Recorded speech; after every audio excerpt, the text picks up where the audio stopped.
Bharatiya Janata party నాయకులు కేంద్ర సహాయ మంత్రి బండి సంజయ్ గారు ఏదైతే ముస్లింలను బీసీలలో చేర్చారని చెప్పడం అనేది చాలా సత్యదూరమైనటువంటి మాట. ఎందుకు అనంటే రాజ్యాంగం ప్రకారం ఎప్పుడో స్వాతంత్రం వచ్చినప్పుడు లిఖించినటువంటి రాజ్యాంగంలో ముస్లింలో ఉన్నటువంటి కొంతమంది కేటగిరీలను బీసీ బీలలో చేర్చినటువంటి అంశం తెలియకపోవడం చాలా శోచనీయ అంశం.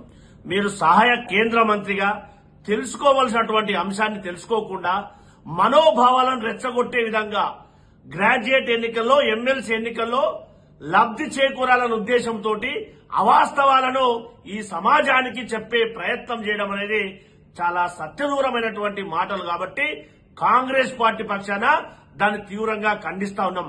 ప్రజాప్రభుత్వం రేవంత్ రెడ్డి గారి ఆధ్వర్యంలో, బట్టి విక్రమార్క ఆధ్వర్యంలో, బీసీ సంక్షేమ శాఖ మంత్రి పొన్నం ప్రభాకర్ గారి ఆధ్వర్యంలో తెలంగాణ రాష్ట్రంలో కులగణన చేసినాం.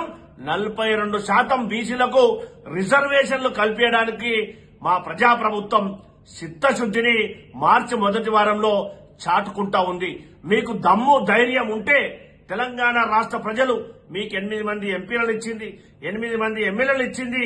తెలంగాణ ప్రజలపైన ప్రేమ, మమకారం, అభిమానం ఏమాత్రం ఉన్నా మీరు 9th షెడ్యూల్లో పెట్టి ఈ రిజర్వేషన్లకు పార్లమెంట్ లో చట్టబద్దత కల్పించాలని చెప్పి కాంగ్రెస్ పార్టీ పక్షాన డిమాండ్ చేస్తా ఉన్నాం. అది మాని అబద్దాలు పబ్లిక్ లో చెప్పి ఓట్లు దండుకోవాలనే ఓట్ల రాజకీయం మనోభావాలతో దెబ్బతినే విధంగా మాట్లాడడం అనేది మంచి పరిణామం కాదని చెప్పి కాంగ్రెస్ పార్టీ పక్షాన భారతీయ జనతా పార్టీ పెద్దలకు సూచిస్తా ఉన్నాం.